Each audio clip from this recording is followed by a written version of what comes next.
ನಮಸ್ಕಾರ ಸ್ನೇಹಿತರೆ, ಇವತ್ತಿನ ಝೀರೋದ ಮಾರ್ಕೆಟ್ಸ್ನ ಸ್ಪೆಷಲ್ ಸ್ಟೋರಿ ಸೆಗ್ಮೆಂಟ್ ಅನ್ನ ಸ್ಟಾರ್ಟ್ ಮಾಡೋಣ. ತಾಮ್ರ, ಕಾಪರ್ ಅಂತ ಹೇಳ್ತೀವಿ. ಸುಮಾರು 10,000 ವರ್ಷಗಳಷ್ಟು ಹಳೆಯದಾದ ಒಂದು ಲೋಹ ಅಲ್ವಾ.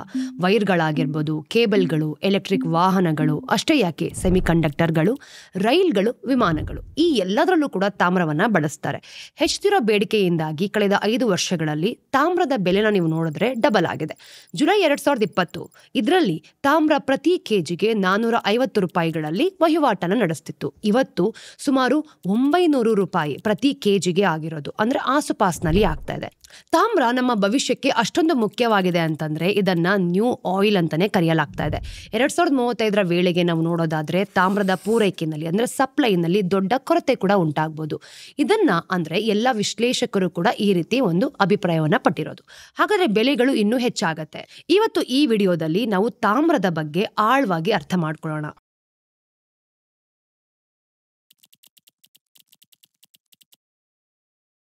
ತಾಮ್ರಕ್ಕೆ ತವರನ್ನ ಅಂದ್ರೆ ಟಿನ್ ಸೇರಿಸಿದಾಗ ಬ್ರಾನ್ಸ್ ಅಂದ್ರೆ ಕಂಚಾಗಿ ಸೃಷ್ಟಿಯಾಯಿತು.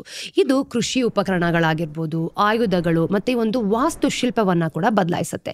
ಈಜಿಪ್ಟ್ ಸಿವಿಲೈಸೇಷನ್ ಅಲ್ಲಿ ನೋಡೋದಾದ್ರೆ ಇದನ್ನ ಪ್ಲಂಬಿಂಗ್ ಮತ್ತೆ ಒಂದು ಅಲಂಕಾರಿಕ ಕಲೆಗಳಲ್ಲಿ ಬಳಸಲಾಗ್ತಿತ್ತು. ಇನ್ನು ಪಿರಮಿಡ್ಗಳ ತಾಮ್ರದ ಪೈಪ್ಗಳು ಇಂದಿಗೂ ಕೂಡ ತುಕ್ಕುರಹಿತವಾಗಿದೆ, ಅಂದ್ರೆ ತುಕ್ಕೆ ಹಿಡಿಯೋದಿಲ್ಲ. ಚೈನಾ ಮತ್ತೆ ಭಾರತದಲ್ಲಿ ಇದರ ಒಂದು ಹಿಸ್ಟ್ರಿನೇ ತುಂಬಾ ಸ್ಟ್ರಾಂಗ್ ಆಗಿದೆ. ಇನ್ನು ಋಗ್ವೇದದಲ್ಲಿ ನಾವು ನೋಡೋದಾದ್ರೆ ಇದನ್ನ ತಾಮ್ರ ಎಂದು ಕರೆಯಲಾಗ್ತಾ ಇದೆ. ಕೈಗಾರಿಕಾ ಕ್ರಾಂತಿಯನ್ನ ಅಂದ್ರೆ ಟೆಲಿಗ್ರಾಫ್, ವೈರಿಂಗ್ ಮತ್ತೆ ಮೋಟಾರ್ಗಳಿಗೆ ಬೇಡಿಕೆಯನ್ನು ಕೂಡ ಇದರಿಂದ ಹೆಚ್ಚಿಸಲಾಯಿತು. ಇಂದು 21ನೇ ಶತಮಾನದಲ್ಲಿ EVS, ಸೋಲಾರ್ ಪ್ಯಾನೆಲ್ಗಳೇನಿದೆ ಮತ್ತೆ ವಿಂಡ್ ಟರ್ಬೈನ್ಗಳು ಹಾಗೆ ಡೇಟಾ ಸೆಂಟರ್ಗಳಿಗೂ ಕೂಡ ತಾಮ್ರವನ್ನ ನ್ಯೂ ಆಯಿಲ್ ಅಂತಾನೂ ಕೂಡ ಕರೆಯಲಾಗತ್ತೆ. ಕಳೆದ 20 ವರ್ಷಗಳಲ್ಲಿ ತಾಮ್ರವನ್ನ ನೀವು ನೋಡೋದಾದ್ರೆ ಗ್ಲೋಬಲಿ ಇದರ ಒಂದು ಡಿಮ್ಯಾಂಡ್ ಸುಮಾರು 2.7 CAGR ನಲ್ಲಿ ಹೆಚ್ಚಾಗಿದೆ. 2024ರಲ್ಲಿ ತಾಮ್ರದ ಡಿಮ್ಯಾಂಡ್ 27.3 ಮಿಲಿಯನ್ ಟನ್ಸ್ ಅಂದ್ರೆ 2.7 ಕ್ರೋರ್ಸ್ ಟನ್ಗಳಷ್ಟು ಆಸುಪಾಸ್ನಲ್ಲಿ ಇತ್ತು. ಈ ಗ್ಲೋಬಲ್ ಡಿಮ್ಯಾಂಡ್ ನ ಸುಮಾರು 74% ಏಷ್ಯಾದಿಂದ ಬರುತ್ತೆ. ಚೈನಾ ಒಂದೇ ಜಾಗತಿಕವಾಗಿ ತಾಮ್ರದ ಬೇಡಿಕೆಯ ಸುಮಾರು 50 to 55% ಅನ್ನ ಹೆಚ್ಚಿಸ್ತಾ ಇದೆ. ಇದೇ ಕಾರಣದಿಂದ ತಾಮ್ರದ ಅಂದ್ರೆ ಕರೆಂಟ್ ಈ ಒಂದು ಗ್ಲೋಬಲ್ ಬೇಡಿಕೆ ನೀವು ನೋಡೋದಾದ್ರೆ ಇದರ ರಚನೆ ಚೈನಾದಿಂದ ತುಂಬಾ ಸ್ಟ್ರಾಂಗ್ ಆಗಿದೆ. ಗ್ಲೋಬಲಿ ತಾಮ್ರದ ಬೇಡಿಕೆ ತುಂಬಾ ವಿಶಾಲವಾಗಿ 5 ಮೂಲಗಳಿಂದ ಬರುತ್ತೆ. Electrical and electronic equipment, construction, infrastructure, transportation and industrial application. ಈ 5 ಮೂಲಗಳನ್ನ ಒಂದೊಂದಾಗಿ ಅರ್ಥ ಮಾಡ್ಕೊಳ್ಳೋಣ. ಮೊದಲನೇದು electrical and electronic equipment. World copper fact book 2023ರ ಪ್ರಕಾರ ತಾಮ್ರದ ಸುಮಾರು 32% ಬೇಡಿಕೆ ಎಲೆಕ್ಟ್ರಿಕ್ ಅಂಡ್ ಎಲೆಕ್ಟ್ರಾನಿಕ್ ಇಕ್ವಿಪ್ಮೆಂಟ್ ನಿಂದ ಬರ್ತಾ ಇತ್ತು. ಈಗ ತಾಮ್ರ ಶಾಖ ಮತ್ತೆ ವಿದ್ಯುತ್ನ ಅತ್ಯುತ್ತಮ ವಾಹಕ ಅಲ್ವಾ, ಕಂಡಕ್ಟರ್. ಇದ್ರ ಜೊತೆಗೆ ಮೆಲಬಲ್ ಮತ್ತೆ ಡಕ್ಟೈಲ್ ಆಗಿನೂ ಕೂಡ ಇದು ಕೆಲಸ ಮಾಡುತ್ತೆ. ಅಂದ್ರೆ ಇದರಿಂದ ಶೀಟ್ಗಳು, ವೈರ್ಗಳನ್ನ ನೀವು ತಯಾರಿಸಬಹುದು. ಅದಕ್ಕೋಸ್ಕರನೇ ತಾಮ್ರವನ್ನ ವಿದ್ಯುತ್ ವೈರ್ಗಳು ಮತ್ತೆ ಕೇಬಲ್ಗಳನ್ನ ತಯಾರಿಸಬೇಕಾದ್ರೆ ಬಳಸ್ತಾರೆ.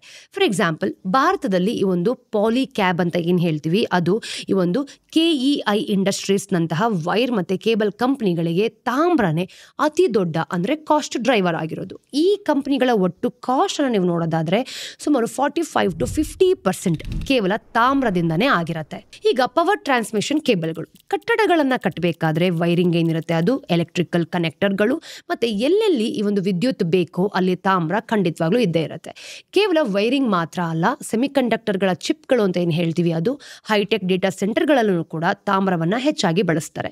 ವಿಶ್ವದ ಅತಿ ದೊಡ್ಡ ಈ ಒಂದು ಮೈನಿಂಗ್ ಗಣಿಗಾರಿಕೆ ಕಂಪನಿ BHP ಅಂದ್ರೆ 2025ರ ರಿಪೋರ್ಟ್ ಪ್ರಕಾರ ಇಂದಿನ ದಿನಗಳಲ್ಲಿ ಗ್ಲೋಬಲಿ ಡೇಟಾ ಸೆಂಟರ್ಗಳಲ್ಲಿ ಪ್ರತಿ ವರ್ಷ ಸುಮಾರು 5 ಲಕ್ಷ ಟನ್ ತಾಮ್ರವನ್ನ ಬಳಸಲಾಗುತ್ತೆ. ಇದು ಭಾರತದ ಒಟ್ಟು ಅಂದ್ರೆ ಆನ್ಯುಲಿ ನೀವು ನೋಡಿದಾಗ ಈ ಒಂದು ತಾಮ್ರದ ರಿಫೈನಿಂಗ್ಗೆ ಸಮಾನವಾದ ನಂಬರ್ಸ್ ಅಂತ. ತಾಮ್ರದ 2ನೇ ಬೇಡಿಕೆ ಈ ಒಂದು ಚಾಲಕ ಅಂತ ನಾವು ನೋಡೋದಾದ್ರೆ ಕನ್ಸ್ಟ್ರಕ್ಷನ್ ಸೆಕ್ಟರ್. ತಾಮ್ರದ ಒಟ್ಟು ಬೇಡಿಕೆಯ ಸುಮಾರು 26% ಕನ್ಸ್ಟ್ರಕ್ಷನ್ ಇಂದಾನೆ ಬರುತ್ತೆ. ತಾಮ್ರ ಒಂದು ನಾನ್ ಫೆರಸ್ ಮೆಟಲ್ ಅಂದ್ರೆ ತುಕ್ಕು ಹಿಡಿಯೋದೇ ಇಲ್ಲ. ಜೊತೆಗೆ ಈ ಒಂದು ಫೈರ್ ಪ್ರೂಫ್ ಕೂಡ ಅಂತ ಹೇಳ್ಬೋದು. ಇಲ್ಲಿ ನೀವು ನೋಡಿದಾಗ ಅಂದ್ರೆ ನಲ್ಲಿಗಳು ಏನಿರುತ್ತೆ ಅದು, ಅದರ ಟ್ಯಾಪ್ಸ್ ಆಗಿರ್ಬೋದು, ರೂಫಿಂಗ್ ಶೀಟ್ಗಳು, ಪೈಪ್ಗಳು, ಬಾಗಿಲಿನ ಹಿಡಿಕೆಗಳು ಅಂದ್ರೆ ಡೋರ್ ಹ್ಯಾಂಡಲ್ಸ್ ಅಂತ ಏನ್ ಹೇಳ್ತೀವಿ, ಅದ್ರ ಜೊತೆಗೆ ಕೌಂಟರ್ ಟಾಪ್ಗಳು, ಇವೆಲ್ಲದರಲ್ಲೂ ಕೂಡ ತಾಮ್ರವನ್ನ ಬಳಸಲಾಗುತ್ತೆ. ಈಗ ಸಸ್ಟೈನಬಿಲಿಟಿ ಕಾಳಜಿಯಿಂದಾನೇ ತಾಮ್ರವನ್ನ ಪ್ಲಾಸ್ಟಿಕ್ಗೆ ಪರಿಸರ ಸ್ನೇಹಿ ಪರ್ಯಾಯ ಅಂತಾನೂ ಹೇಳ್ತಾರೆ, ಅಂದ್ರೆ ಎಕೋ ಫ್ರೆಂಡ್ಲಿ ಆಲ್ಟರ್ನೇಟಿವ್ ಅಂತ ಕನ್ಸಿಡರ್ ಮಾಡೋದು. ತಾಮ್ರದ ಮೂರನೇ ಬೇಡಿಕೆ ಇನ್ಫ್ರಾಸ್ಟ್ರಕ್ಚರ್. ಈ ವಿಭಾಗ ಒಟ್ಟು ಬೇಡಿಕೆ ನೀವು ನೋಡೋದಾದ್ರೆ 17% ರಷ್ಟು ಕೂಡ ಕೊಡುಗೆ ಕೊಡ್ತಿದೆ. ಪವರ್ ಗ್ರಿಡ್ಗಳು, ಟ್ರಾನ್ಸ್ಫಾರ್ಮರ್ಸ್ಗಳು ಮತ್ತೆ ಟ್ರಾನ್ಸ್ಮಿಷನ್ ನ ಲೈನ್ಗಳು, ಇವಿ ಚಾರ್ಜಿಂಗ್ ಸ್ಟೇಷನ್ಗಳು, ಇವೆಲ್ಲದರಲ್ಲೂ ಕೂಡ ತಾಮ್ರವನ್ನ ಹೆಚ್ಚಾಗಿ ಬಳಸ್ತಾರೆ. ಇನ್ಫ್ರಾಸ್ಟ್ರಕ್ಚರ್ ಸೆಕ್ಟರ್ ನ ತಗೊಳ್ಳಿ, ತಾಮ್ರ ಮತ್ತೆ ಅಲ್ಯೂಮಿನಿಯಂ ಎರಡರಲ್ಲೂ ಕೂಡ ಬಳಸ್ತಾರೆ. ಈಗ ಈ ಎರಡು ಲೋಹಗಳನ್ನ ನಾವು ಕಂಪೇರ್ ಮಾಡೋದಾದ್ರೆ ಅಲ್ಯೂಮಿನಿಯಂ ತಾಮ್ರಕ್ಕಿಂತ 60 to 70% ತುಂಬಾ ಕಡಿಮೆ, ಹಾಗೆ 3 ಪಟ್ಟು ಹಗುರ ಆಗಿದೆ. ಆದ್ರೆ ತಾಮ್ರದ ವಾಹಕತೆ ಏನಿದೆ ಅಲ್ವಾ, ಅದು ಅಲ್ಯೂಮಿನಿಯಂಗಿಂತ 60% ಹೆಚ್ಚು. ಅದಕ್ಕೋಸ್ಕರನೇ ಕಡಿಮೆಯ ಒಂದು ಆಲ್ಟರ್ನೇಟಿವ್ ಇದ್ರೂ ಕೂಡ ವಿದ್ಯುತ್ ಪ್ರಸರಣ ನಾವು ನೋಡಿದಾಗ ತಾಮ್ರವನ್ನೇ ಎಲ್ಲರೂ ಕೂಡ ಫಸ್ಟ್ ಪ್ರಯಾರಿಟಿ ಆಗಿ ನೋಡೋದು. ರಿಯಾಲಿಟಿಯಲ್ಲಿ ನಾವು ನೋಡೋದಾದ್ರೆ ನವೀಕರಿಸಬಹುದಾದ ಇಂಧನಕ್ಕೋಸ್ಕರ ಈ ಒಂದು ಜನರೇಟರ್ಗಳು ಮತ್ತೆ ಮೋಟರ್ಗಳಿಂದನೂ ಕೂಡ ತಾಮ್ರವನ್ನ ಬಳಸ್ತಾರೆ. ಈಗ ಅಂತಾರಾಷ್ಟ್ರೀಯ ನೋಡಿ, ಇಂಟರ್ನ್ಯಾಷನಲ್ ಎನರ್ಜಿ ಏಜೆನ್ಸಿ ಪ್ರಕಾರ ನವೀಕರಿಸಬಹುದಾದ ಇಂಧನ ವ್ಯವಸ್ಥೆಯಲ್ಲಿ ತಾಮ್ರದ ಬಳಕೆ ಟ್ರೆಡಿಷನಲಿ ಅಂದ್ರೆ ಪೆಟ್ರೋಲಿಯಂ ಇಂಧನ ಘಟಕಗಳಿಗೆ ನೀವು ಕಂಪೇರ್ ಮಾಡೋದಾದ್ರೆ 5-12 ಪಟ್ಟು ಹೆಚ್ಚಾಗಿರುತ್ತೆ. ತಾಮ್ರದ 4ನೇ ಬೇಡಿಕೆ ಟ್ರಾನ್ಸ್ಪೋರ್ಟೇಷನ್. ರೈಲ್ಗಳು, ವಿಮಾನಗಳು ಮತ್ತೆ ಹಡಗುಗಳಂತಹ ಎಲ್ಲ ಒಂದು ಟ್ರಾನ್ಸ್ಪೋರ್ಟೇಷನ್ ವಿಧಾನಗಳಲ್ಲೂ ಕೂಡ ತಾಮ್ರ ಅಥವಾ ಅದರ ಒಂದು ಮಿಶ್ರ ಲೋಹಗಳನ್ನ ಬಳಸ್ತಾರೆ. ಟ್ರೆಡಿಷನಲಿ ರೈಲ್ಗಳಲ್ಲಿ ಏನ್ ಮಾಡ್ತಾರೆ, 1-2 ಟನ್ ತಾಮ್ರವನ್ನ ಬಳಸಿದ್ರೆ ಹೈ ಸ್ಪೀಡ್ ರೈಲ್ಗಳಲ್ಲಿ ಇದನ್ನ 2ರಷ್ಟಾಗಿ ತಾಮ್ರವನ್ನ ಬಳಸ್ತಾರೆ, ಅಂದ್ರೆ 2-4 ಟನ್. ಇವಿಸ್ ಗಳ ಬಗ್ಗೆ ಹೇಳೋದಾದ್ರೆ ಈ ಒಂದು ICE ವಾಹನಗಳಿಗೆ ಹೋಲಿಸೋದಾದ್ರೆ ಇವಿಸ್ ಗಳಲ್ಲಿ 3-4 ಪಟ್ಟು ಹೆಚ್ಚು ತಾಮ್ರವನ್ನ ಬಳಸಲಾಗುತ್ತೆ. ಈ ಚಾರ್ಟ್ ಒಂದ್ಸತಿ ನೋಡ್ಕೊಂಬನ್ನಿ. ಇದರಲ್ಲಿ ಇವಿಸ್ ಗಳಲ್ಲಿ ತಾಮ್ರದ ಬಳಕೆಯ ವಿಭಜನೆ ನೀವು ನೋಡೋದಾದ್ರೆ ಬ್ಯಾಟರಿ ಚಾಲಿತ ಎಲೆಕ್ಟ್ರಿಕ್ ಬಸ್ಗಳಲ್ಲಿ ಅತಿ ಹೆಚ್ಚು ತಾಮ್ರವನ್ನ ಬಳಸ್ತಾರೆ. ಇವಿ ಚಾರ್ಜಿಂಗ್ ಸ್ಟೇಷನ್ಗಳಲ್ಲೂ ಕೂಡ ಸಾಕಷ್ಟು ತಾಮ್ರವನ್ನ ಬಳಸಲಾಗುತ್ತೆ. ಇವೆಲ್ಲವೂ ತಾಮ್ರದ ಹೊಸ ಮತ್ತೆ ಬೆಳೀತಿರುವ ಬೇಡಿಕೆ ಅಂದ್ರೆ ಡಿಮ್ಯಾಂಡ್ ಚಾಲಕಗಳಾಗಿ ಕೆಲಸ ಮಾಡ್ತಾರೆ. ಅದಕ್ಕೋಸ್ಕರನೇ ಇವುಗಳ ಬಗ್ಗೆ ಒಂದ್ಸಲ ನಾವು ನೋಡ್ಬೇಕು. ತಾಮ್ರದ 5ನೇ ಬೇಡಿಕೆ ಅಂತಂದ್ರೆ ಇಂಡಸ್ಟ್ರಿಯಲ್ ಅಪ್ಲಿಕೇಶನ್ಸ್, ಅದರ ಶಾಖ ನಿರೋಧಕತೆ ಅಂತ ಗೊತ್ತಾಗತ್ತೆ. ನೋಡಿ, ಇಲ್ಲಿ ಅರ್ಥ ಆಗೋದೇನು, ಈ ಒಂದು ಕೊರಿಸನ್ ಪ್ರೂಫ್ ಗುಣದಿಂದ ತಾಮ್ರವನ್ನ ನಾವೇನ್ ಮಾಡ್ತೀವಿ, ಹೀಟ್ ಎಕ್ಸ್ಚೇಂಜ್ ಸಿಸ್ಟಮ್ಗಳಲ್ಲಿ, ಆಯಿಲ್ ಪ್ಲಾಟ್ಫಾರ್ಮ್ಗಳಲ್ಲಿ ಮತ್ತೆ ಅಂಡರ್ ವಾಟರ್ ಪೈಪ್ಲೈನ್ ಅಂತಹ ಒಂದು ಕೈಗಾರಿಕಾ ಅಪ್ಲಿಕೇಶನ್ಗಳಲ್ಲಿ ಜಾಸ್ತಿ ಬಳಸ್ತೀವಿ. ಸಂಶೋಧನೆ ಮಾಡ್ತಾ ಮಾಡ್ತಾ ನಮ್ಗೊಂದು ಇಂಟ್ರೆಸ್ಟಿಂಗ್ ವಿಷಯ ಗೊತ್ತಾಗಿದೆ. ಅದೇನು ಅಂತಂದ್ರೆ ತಾಮ್ರವನ್ನ ಅಂದ್ರೆ ಅರ್ಥಶಾಸ್ತ್ರದ ಜಗತ್ತಿನಲ್ಲಿ ಡಾಕ್ಟರ್ ಕಾಪರ್ ಅಂತ ಕರೆಯಲಾಗತ್ತೆ. ಯಾಕೆ ಅಂತಂದ್ರೆ ತಾಮ್ರದ ಬೆಲೆ ಗ್ಲೋಬಲಿ ಅಂದ್ರೆ ಆರ್ಥಿಕತೆಯ ಆರೋಗ್ಯ ಅಂದ್ರೆ ಹೆಲ್ತ್ ಇಂಡಿಕೇಟರ್ ಅಂತಾನೂ ಕೂಡ ಕನ್ಸಿಡರ್ ಮಾಡ್ತಾರೆ. ಇನ್ನು ಗ್ಲೋಬಲಿ ಈ ಒಂದು ಎಕನಾಮಿ ಬೆಳೀತಾ ಹೋಗ್ತಿರೋ ಹಾಗೆ ತಾಮ್ರದ ಒಂದು ಡಿಮ್ಯಾಂಡ್ ಕೂಡ ಹೆಚ್ಚಾಗಿರುತ್ತೆ. ಹಾಗೆ ಸ್ಲೋ ಡೌನ್ ಬಂದಾಗ ಬೇಡಿಕೆ ಕೂಡ ಕಡಿಮೆ ಆಗುತ್ತೆ. ಈ ಚಾರ್ಟ್ ಒಂದ್ಸಲ ನೋಡಿ. Ministry of mains copper vision document ನಮ್ಗೆ ಸಿಕ್ಕಿರೋದು. ಇದರಲ್ಲಿ ದೇಶಗಳ ಒಂದು ವಿವಿಧ ಬೆಳವಣಿಗೆಯ ಹಂತದಲ್ಲೂ ಕೂಡ ತೋರಿಸ್ತಾರೆ. ಇದರಲ್ಲಿ ಒಂದು ಟ್ರೆಂಡ್ ಹೊರ ಬಂದಿದೆ. ಯಾವುದೇ ದೇಶ ಅಂದ್ರೆ ಆಲ್ರೆಡಿ ಡೆವಲಪ್ಡ್ ಆಗಿರುವಂತಹ ಕಂಟ್ರಿ, ಇದನ್ನ ನಾವು ನೋಡಿದಾಗ ಒಂದು ಪ್ರಬುದ್ಧ ಸ್ಟೇಜ್ ನ ತಲುಪ್ತಾರೆ ಅಂತ ಅನ್ಕೊಳ್ಳಿ. ಈ ಚಾರ್ಟ್ ನಲ್ಲಿ USA ನ ನೋಡಿ. ಆಗ ಅಲ್ಲಿ ಅರ್ಥ ಆಗೋದೇನು, ಅದರ ಒಂದು ತಾಮ್ರದ ಬೇಡಿಕೆ ಸ್ವಲ್ಪ ನಿಧಾನವಾಗಿ ಬೆಳೀತಾ ಇದೆ ಅಂತ. ಯಾವುದೇ ದೇಶವು ಅಂದ್ರೆ ತುಂಬಾ ಫಾಸ್ಟ್ ಆಗಿ ಬೆಳೀತಿರೋ ಹಂತದಲ್ಲಿ ಇರಬೇಕಾದ್ರೆ ಈ ಚಾರ್ಟ್ ನಲ್ಲಿ ನೋಡಿದಾಗ ಗೊತ್ತಾಗತ್ತೆ ಚೈನಾ ಅಂದ್ರೆ ಅದರ ತಾಮ್ರದ ಬೇಡಿಕೆಯ ಬೆಳವಣಿಗೆ ತುಂಬಾ ಹೆಚ್ಚಾಗಿರುತ್ತೆ. ರಿಯಾಲಿಟಿಯಲ್ಲಿ ಏನು, 1990ರ ದಶಕದ ಆರಂಭದಲ್ಲಿ ಚೈನಾದ ಅಂದ್ರೆ ತಲಾ ತಾಮ್ರದ ಬಳಕೆ ಕೇವಲ 1 kg ಇತ್ತು. ಆದ್ರೆ ಮುಂದಿನ 2 ದಶಕಗಳಲ್ಲಿ ಚೈನಾದಲ್ಲಿ ಈ ಒಂದು ಕೈಗಾರೀಕರಣ ಏನಿದೆ ಅದು ಜಾಸ್ತಿ ಆಗ್ತಾ ಹೋಗ್ತಿರೋ ಹಾಗೆ, ಎಕನಾಮಿ ಬೆಳೀತಾ ಹೋಗ್ತಿರೋ ಹಾಗೆ ಅದರ ತಲಾ ತಾಮ್ರದ ಬಳಕೆ 9 kg ಆಯಿತು. ಭಾರತದಲ್ಲೂ ಕೂಡ ಈಗ ಇದೇ ರೀತಿಯ ಘಟನೆ ನಡೀತಾ ಇದೆ. ಈ ಚಾರ್ಟ್ ಒಂದ್ಸಲ ನೋಡಿ. ತಲಾ GDP ಅಂದ್ರೆ GDP ಪರ್ ಕ್ಯಾಪಿಟಾ ಅಂತ ಏನ್ ಹೇಳ್ತೀವಿ ಹೆಚ್ಚಾಗ್ತಾ ಹೋಗ್ತಿರೋ ಹಾಗೆ ತಾಮ್ರ ಅಂದ್ರೆ ಸ್ಟೀಲ್ ಮತ್ತೆ ಅಲ್ಯೂಮಿನಿಯಂ ನಂತಹ ಕೈಗಾರಿಕಾ ಲೋಹಗಳ ತಮ್ಮ ಬಳಕೆನೂ ಕೂಡ ಜಾಸ್ತಿ ಆಗ್ತಾ ಇದೆ. ಈ ಟೇಬಲ್ ನೋಡಿದ್ರೆ ಅರ್ಥ ಆಗೋದೇನು, ಇದರಲ್ಲಿ ತಲಾ ಲೋಹದ ಬಳಕೆಯ ಅಂದ್ರೆ ಗ್ಲೋಬಲಿ ನಾವು ಕಂಪೇರ್ ಮಾಡಿದಾಗ ಭಾರತದ ತಲಾ ತಾಮ್ರದ ಬಳಕೆ ಈಗ 0.5 kg ಇದೆ. ಇದು 3.2 kg ಗ್ಲೋಬಲಿ ಅಂದ್ರೆ ಆವರೇಜ್ ಗಿಂತ ಬಹಳ ಕಡಿಮೆ.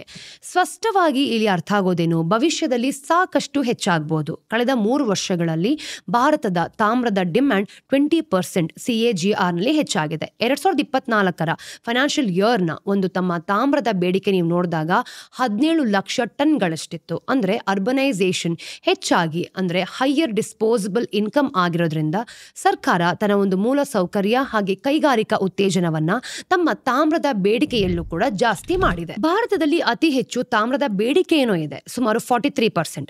ಕನ್ಸ್ಟ್ರಕ್ಷನ್ ಮತ್ತೆ ಇನ್ಫ್ರಾಸ್ಟ್ರಕ್ಚರ್ ವಿಭಾಗದಿಂದನೇ ಬರೋದು. ಇನ್ನು ಇದರ ಒಂದು ಬೇಡಿಕೆ ಬಗ್ಗೆ ಹೇಳೋದಾದ್ರೆ ಅತಿ ಹೆಚ್ಚು ಬೇಡಿಕೆ ಬರೋದು ತಾಮ್ರದ ರಾಡ್ಗಳಿಂದ ಬರುತ್ತೆ, ಸುಮಾರು 65%. ನಂತರ ಟ್ಯೂಬ್ಗಳು ಹಾಗೆ ಪೈಪ್ಗಳಿಂದ ಬರುತ್ತೆ, ಇದು ಸುಮಾರು 16%.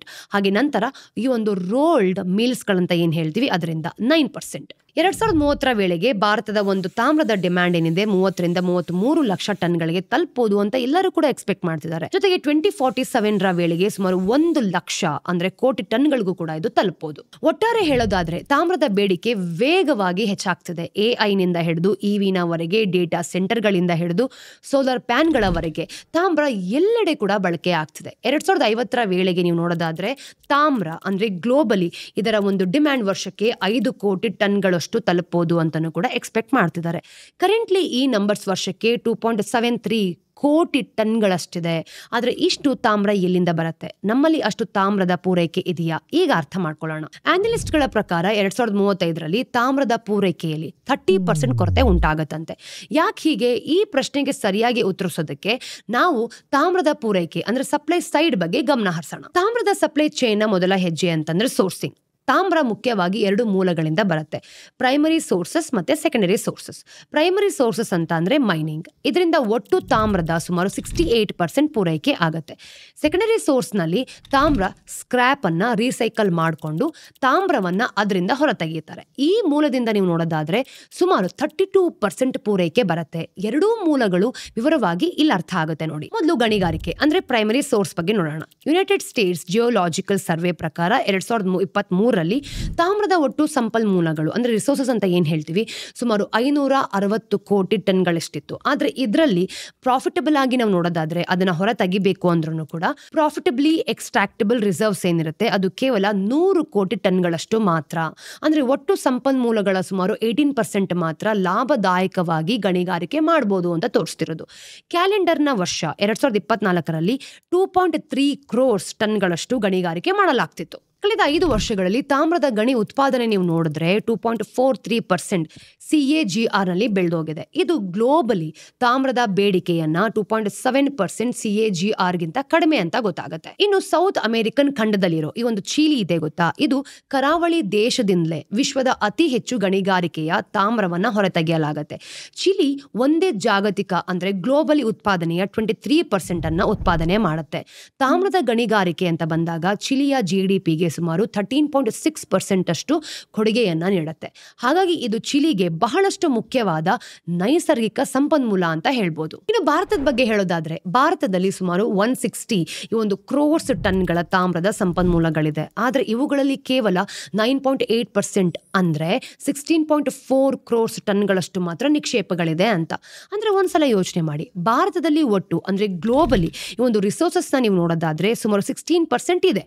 ಹಾಗೇನೆ ಈ ಒಂದು ರಿಸೋರ್ಸಸ್ ಲೋಹದ ಅಂದ್ರೆ ಟೋಟಲ್ ಮೆಟಲ್ ಕಂಟೆಂಟ್ ಅಂತ ಏನ್ ಹೇಳ್ತೀವಿ ಕೇವಲ 21.6 ಲ್ಯಾಕ್ಸ್ ಟನ್ಸ್ ಗಳಿಷ್ಟಿದೆ ಅಷ್ಟೇ, ಅಂದ್ರೆ 2% ಗಿಂತಲೂ ಕಡಿಮೆ ಅಂತ. ನಮ್ಮ ತಾಮ್ರದ ಅದಿರುಗಳನ್ನ ನೀವು ನೋಡೋದಾದ್ರೆ ಕೇವಲ 3 ರಾಜ್ಯಗಳಲ್ಲಿ ಮಾತ್ರ ಅಂದ್ರೆ ಸಿಗ್ತಾ ಇರೋದು, ರಾಜಸ್ಥಾನ, ಮಧ್ಯಪ್ರದೇಶ ಮತ್ತೆ ಜಾರ್ಖಂಡ್. ಈ 3 ರಾಜ್ಯಗಳು ಒಟ್ಟಾಗಿ ಭಾರತದ ತಾಮ್ರದ ಅದಿರನ್ನ ಸುಮಾರು 90% ಇವರೇ ಕೊಡೋದು. ರಿಯಾಲಿಟಿಯಲ್ಲಿ ನೋಡೋಣ, ಭಾರತದಲ್ಲಿ ಕೇವಲ ಒಂದು ಕಂಪನಿ ಮಾತ್ರ ತಾಮ್ರದ ಅದಿರನ್ನ ಉತ್ಪಾದಿಸ್ತಾರೆ, ಅದು ಹಿಂದೂಸ್ತಾನ್ ಕಾಪರ್ ಲಿಮಿಟೆಡ್ ಅಂತ ಹೇಳ್ತೀವಿ. ಅಂದ್ರೆ HCL ನ ಗಣಿಗಾರಿಕೆ ಸಾಮರ್ಥ್ಯ ನೀವು ನೋಡೋದಾದ್ರೆ ಸುಮಾರು ವರ್ಷಕ್ಕೆ 40 ಲಕ್ಷ ಟನ್ಗಳು. ನೋಡಿ, ಕಂಪನಿಗಳು 7 ಕಾರ್ಯನಿರ್ವಹಿಸುತ್ತಿರೋ ಗಣಿಗಳನ್ನ ಹೊಂದಿದೆ. ಈ ಗಣಿಗಳು ಅಂದ್ರೆ K3 ಅಂತ ಏನ್ ಹೇಳ್ತೀವಿ ಅದು ರಾಜಸ್ಥಾನದಲ್ಲಿರೋದು, ಮಲಂಜ್ಕಂಡ್ ಮಧ್ಯಪ್ರದೇಶದಲ್ಲಿ, ಹಾಗೆ ಘಾಟ್ಸಿಲಾ ಜಾರ್ಖಂಡ್ ನಲ್ಲಿ ಇರೋದು. ಇತ್ತೀಚೆಗೆ HCL ಇದೆ ಗೊತ್ತಾ, ಇದು ದೊಡ್ಡ ಬಂಡವಾಳನ್ನು ಕೂಡ ಘೋಷಣೆ ಮಾಡಿದ್ದಾರೆ. HCL ತನ್ನ ಗಣಿಗಾರಿಕೆ ಕಾರ್ಯಾಚರಣೆಗಳಲ್ಲಿ ಮುಂದಿನ 5 ರಿಂದ 6 ವರ್ಷಗಳಲ್ಲಿ 2,000 ಕೋಟಿ ಇನ್ವೆಸ್ಟ್ ಮಾಡ್ತೀವಿ ಅಂತ ಹೇಳಿರೋದು. ಇದರಿಂದ ಕಂಪನಿಯು ತನ್ನ ಒಂದು ಗಣಿಗಾರಿಕೆ ಏನಿದೆ ಅದರ ಕೆಪಾಸಿಟಿಯನ್ನು ವರ್ಷಕ್ಕೆ 40 ಲಕ್ಷ ಟನ್ಗಳಿಂದ 1.2 ಕ್ರೋರ್ಸ್ ಟನ್ಗಳಷ್ಟು ಹೆಚ್ಚಿಸ್ತೀವಿ ಅಂತಾನು ಕೂಡ ಬಯಸ್ಕೊಂಡಿದ್ದಾರೆ, ಅಂದ್ರೆ 3 ಪಟ್ಟು ಜಾಸ್ತಿ. ತಾಮ್ರ ಪೂರೈಕೆಯ ಎರಡನೇ ಮೂಲ ಮರುಬಳಕೆ ಅಂದ್ರೆ ರೀಸೈಕ್ಲಿಂಗ್ ಅಂತಂದ್ರೆ ಈ ಒಂದು ಮೂಲದಿಂದನೇ ಬರೋದು. ಒಟ್ಟು ಈ ಒಂದು ಪೂರೈಕೆಯ ಸುಮಾರು 32% ಅಷ್ಟು ಬರುತ್ತೆ.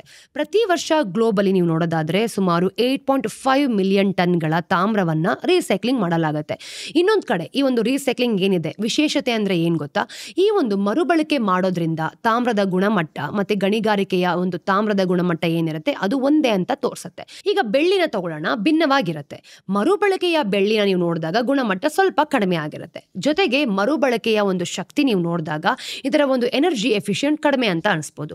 ಗಣಿಗಾರಿಕೆಗೆ ನಾವು ಕಂಪೇರ್ ಮಾಡಿದ್ರೆ ಇದರಲ್ಲಿ ಕಡಿಮೆ ತ್ಯಾಜ್ಯಗಳು ಉತ್ಪಾದನೆ ಆಗುತ್ತೆ. ಈಗ ಗಣಿಗಾರಿಕೆ ಮತ್ತೆ ಮರುಬಳಕೆಯಿಂದ ಸಿಗುವಂತಹ ತಾಮ್ರದ ಅದಿರಿನಲ್ಲಿ 1-3% ತಾಮ್ರದ ಅಂಶ ಇರುತ್ತೆ. ಇದೇ ಬೂದು ಬೂದು ಆಗಿರೋ ಪುಡಿ ಇರುತ್ತೆ ಗೊತ್ತಾ, ಒಂದು ಕಾಪರ್ ಕಾನ್ಸಂಟ್ರೇಟ್ ಇಂದ ಬರೋದು. ಈ ಕಾನ್ಸಂಟ್ರೇಟ್ ನಲ್ಲಿ 25-30% ತಾಮ್ರದ ಅಂಶ ಇರುತ್ತೆ. ಮುಂದಿನ ಸ್ಟೇಜ್ ಸ್ಮೆಲ್ಟಿಂಗ್ ಅಂತ ಹೇಳ್ತೀವಿ, ಹಾಗೇನೆ ರಿಫೈನಿಂಗ್ ಕೂಡ. ಈ ಒಂದು ಪ್ರಾಸೆಸ್ ನಲ್ಲಿ ತಾಮ್ರದ ಈ ಒಂದು ಕಾನ್ಸಂಟ್ರೇಟ್ ಅಂತ ಏನ್ ಹೇಳ್ತೀವಿ ಗೊತ್ತಾ, ಡಿಫ್ರೆಂಟ್ ಪ್ರಾಸೆಸ್ ಗಳ ಮೂಲಕ ಅದನ್ನ ಶುದ್ಧೀಕರಿಸಲಾಗುತ್ತೆ. ರಿಫೈನ್ ಮಾಡಿದ ತಾಮ್ರದಲ್ಲಿ 99.9% ವರೆಗೆ ತಾಮ್ರದ ಅಂಶ ಇರುತ್ತೆ. ಮತ್ತೆ ಇದೇ ರಿಫೈನ್ ಮಾಡಿದ ತಾಮ್ರದಿಂದ ಪೈಪ್ಗಳು, ವೈರ್ಗಳು, ಕೇಬಲ್ಗಳು ಮತ್ತೆ ಚಿಪ್ಗಳು ಎಲ್ಲವನ್ನೂ ಕೂಡ ಅಂದ್ರೆ ಅಂತಿಮ ಉತ್ಪನ್ನಗಳಾಗಿ ತಯಾರಿಸ್ತಾರೆ. ತಾಮ್ರದ ರಿಫೈನಿಂಗ್ ನಲ್ಲಿ ಅಂದ್ರೆ ಉದ್ಯಮದ ನಾಯಕ ಯಾರು ಅಂತ ನಿಮಗೆ ಗೊತ್ತಾ? ಚೈನಾ. 2023ರಲ್ಲಿ ಚೈನಾ ಒಂದು ಜಾಗತಿಕ ಅಂದ್ರೆ ಗ್ಲೋಬಲಿ ರಿಫೈನ್ ಮಾಡಿದ್ದ ತಾಮ್ರದ ಉತ್ಪಾದನೆಯಲ್ಲಿ 45% ಕಾಂಟ್ರಿಬ್ಯೂಷನ್ ಮಾಡಿತ್ತು.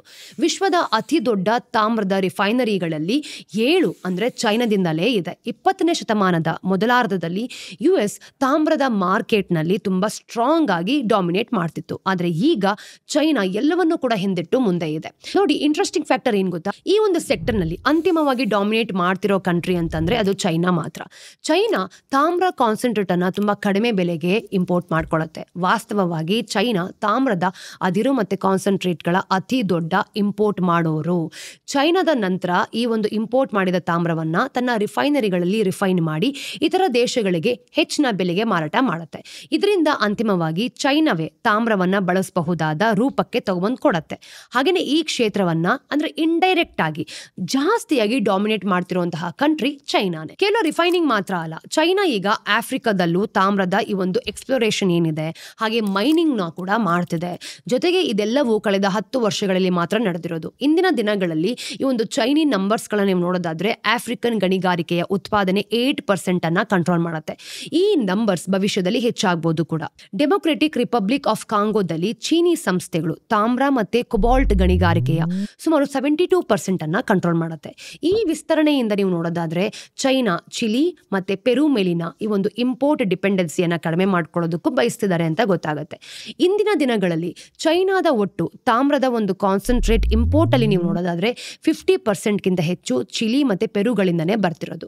ಈ ಎರಡು ದೇಶಗಳ ಒಂದು ಕಾಮನ್ ಫ್ಯಾಕ್ಟರ್ ಏನು ಅಂದ್ರೆ ಈ ಒಂದು ದೇಶ ಸುಮಾರು ವರ್ಷಗಳಿಂದ US ಜೊತೆ ವ್ಯಾಪಾರವನ್ನ ಮಾಡ್ಕೊಂಡು ಬರ್ತಿದ್ದಾರೆ. ಮತ್ತೆ ಹೆಚ್ಚಿರೋ ಚೈನಾ US ಅಂದ್ರೆ ಕಾಂಟ್ರವರ್ಸಿಯಿಂದ ಇದು ಚೈನಾಗೆ ದೊಡ್ಡದಾಗಿ ಅಂದ್ರೆ ಇಂಟರ್ನ್ಯಾಷನಲ್ ಲೆವೆಲ್ ನೀವು ನೋಡಿದಾಗ ಒಂದು ಪ್ರಾಬ್ಲಮ್ ಅನ್ನ ತಗೊಂಡ್ ಕೊಡ್ಬೋದು.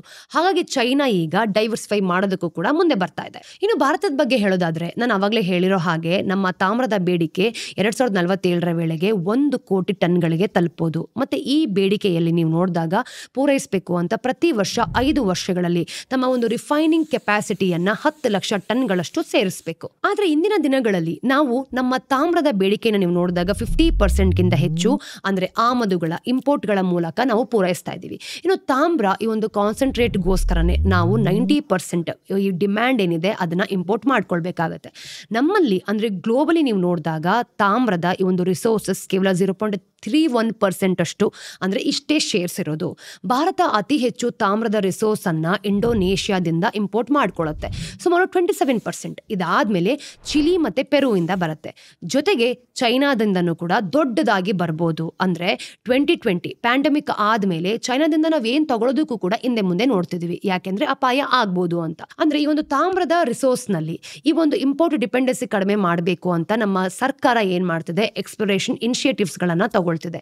ಆದ್ರೆ ಈ ಒಂದು ಅನ್ವೇಷಣೆಯಿಂದ ಉತ್ಪಾದನೆಯವರೆಗೆ ಸುಮಾರು 17 ವರ್ಷಗಳು ಕೂಡ ತೆಗೆದುಕೊಳ್ಳುತ್ತೆ. 2015ರಿಂದ ಇಲ್ಲಿಯವರೆಗೆ ಸರ್ಕಾರ ವೇದಾಂತ ಮತ್ತೆ ಈ ಒಂದು ಹಿಂಡೋಲ್ಕೊಂಡಂತಹ ಪ್ರೈವೇಟ್ ಪ್ಲೇಯರ್ಸ್ ಗಳಿಗೆ 5 ತಾಮ್ರದ ಈ ಒಂದು ಬ್ಲಾಕ್ ಗಳನ್ನ ಹರಾಜಾಕಿದೆ.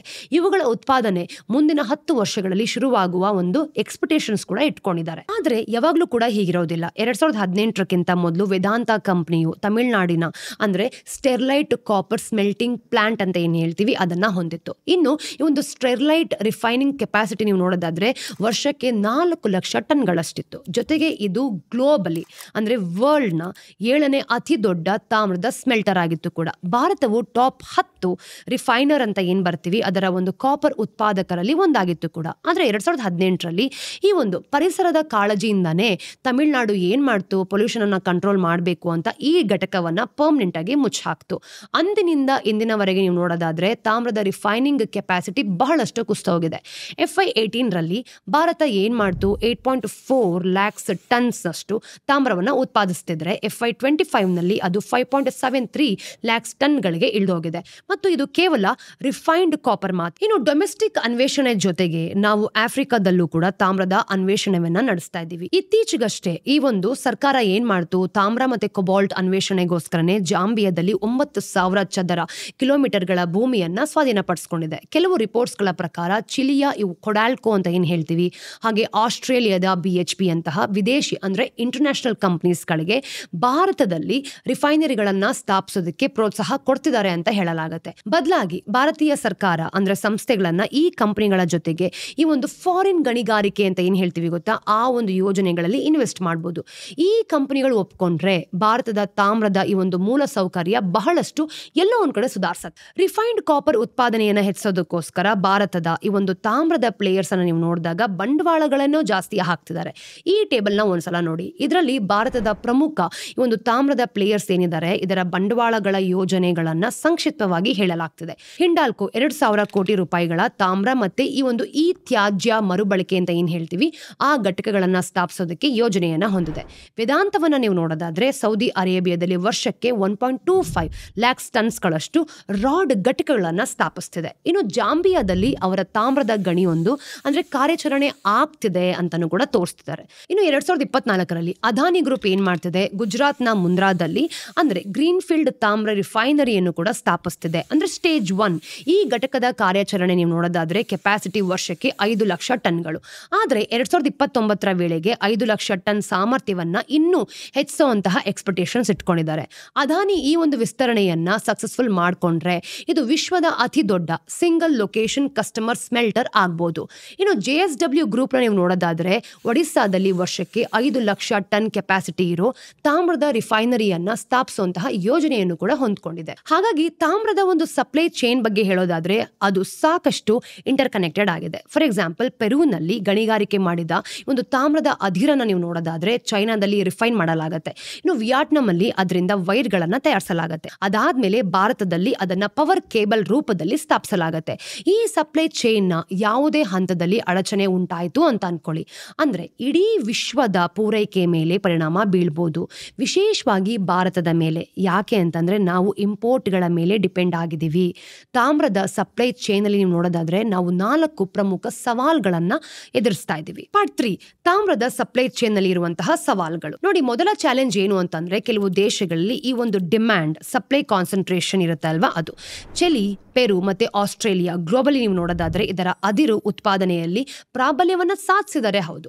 ಚೈನಾ ರಿಫೈನಿಂಗ್ ನಲ್ಲಿ ಮುಂದೇನೋ ಇದೆ, ಆದ್ರೆ ಪೊಲಿಟಿಕಲ್ ಸಮಸ್ಯೆಗಳು ಜಾಸ್ತಿ ಇದೆ. ಇದೇನಾದ್ರೂ ಉಂಟಾಯ್ತು ಅಂತ ಅನ್ಕೊಳ್ಳಿ ಅಥವಾ ಸಪ್ಲೈ ಚೈನ್ಗೆ ಏನಾದ್ರೂ ಅಡಚಣೆ ಆದ್ರೆ ಇಡೀ ವಿಶ್ವದ ಮೇಲೆ ಪರಿಣಾಮ ಬೀಳ್ಬೋದು, ವಿಶೇಷವಾಗಿ ಭಾರತದ ಮೇಲೆ. ಯಾಕೆ ಅಂತಂದ್ರೆ ನಾವು ಇದರ ಒಂದು ಇಂಪೋರ್ಟ್ ಮೇಲೆ ಡಿಪೆಂಡ್ ಆಗಿದ್ದೀವಿ. ಎರಡನೇ ಚಾಲೆಂಜ್ ಅಂತಂದ್ರೆ ಗಣಿಗಳು ಹೆಚ್ಚುತ್ತಿರೋ ವಯಸ್ಸು ಮತ್ತೆ ಕಡಿಮೆ ಆಗ್ತಿರುವ ಒಂದು ಅದಿರಿನ ಗುಣಮಟ್ಟ ಅಂತ ಹೇಳ್ಬೋದು, ಅಂದ್ರೆ ಓರ್ ಗ್ರೇಡ್ ಅಂತ ಹೇಳ್ತೀವಿ. 50% ಹೆಚ್ಚು ತಾಮ್ರದ ಗಣಿಗಳು 20 ವರ್ಷಗಳಿಂದ ಹಳೆದಾಗಿದೆ. ಹಾಗಾಗಿ ಈ ಗಣಿಗಳಿಂದ ಉತ್ತಮ ಗುಣಮಟ್ಟದ ತಾಮ್ರವನ್ನ ಈಗಾಗಲೇ ನಾವು ಮೈನಿಂಗ್ ಮಾಡಲಾಗಿದೆ ಅನ್ನೋದು ಸ್ಪಷ್ಟವಾಗಿ ಅರ್ಥ ಆಗುತ್ತೆ. ಈಗ ಹೆಚ್ಚಾಗಿ ನಾವು ನೋಡೋದಾದ್ರೆ ಕಡಿಮೆ ಗುಣಮಟ್ಟದ ತಾಮ್ರದ ಅದಿರುಗಳು ಉಳಿದಿದೆ. ಇವುಗಳನ್ನ ಹೊರತೆಗಿಬೇಕು ಅಂತಂದ್ರೆ ತುಂಬಾ ಆಳಕ್ಕೆ ಹೋಗ್ಬೇಕಾಗತ್ತೆ. BHPಯ ಒಂದು ರಿಪೋರ್ಟ್ನ ಪ್ರಕಾರ 1990ಯಲ್ಲಿ ನಾವು ನೋಡೋದಾದ್ರೆ ಈ ದಶಕದಿಂದ ಇಂದಿನವರೆಗೆ ಅದಿರಿನ ಗುಣಮಟ್ಟ ಸುಮಾರು 40% ಕಡಿಮೆ ಆಗಿದೆ. ಅಂದ್ರೆ ಅದೇ ಪ್ರಮಾಣದ ತಾಮ್ರವನ್ನ ಹೊರತೆಗಿಬೇಕು ಅಂತಂದ್ರೆ ಕಂಪನಿಗಳು ಈಗ ಹೆಚ್ಚು ಅದಿರನ್ನ ಗಣಿಗಾರಿಕೆ ಮಾಡಬೇಕು, ಅದನ್ನ ಕ್ಲೀನ್ ಮಾಡಬೇಕು, ಆಮೇಲೆ ಅದನ್ನ ಒಂದ್ ಜಾಗದಿಂದ ಒಂದ್ ಜಾಗಕ್ಕೆ ಕಳಿಸ್ಬೇಕು. ಇದರಿಂದ ಉತ್ಪಾದನದ ಕಾಸ್ಟ್ಗಳು ಜಾಸ್ತಿ ಆಗತ್ತೆ. ಹಾಗೆಯೇ ಈ ತಾಮ್ರದ ಗಣಿಗಳನ್ನ ನೀವು ನೋಡೋದಾದ್ರೆ ಅವು ಬಹಳಷ್ಟು ನೀರನ್ನ ಮತ್ತೆ ಶಕ್ತಿಯನ್ನ ಬಳಸಲಾಗತ್ತೆ. ಈಗ 1 kg ತಾಮ್ರವನ್ನ ಗಣಿಗಾರಿಕೆ ಮಾಡಬೇಕು ಅಂತಂದ್ರೆ ಸುಮಾರು 84 ಲೀಟರ್ ನೀರು ಬೇಕಾಗತ್ತೆ.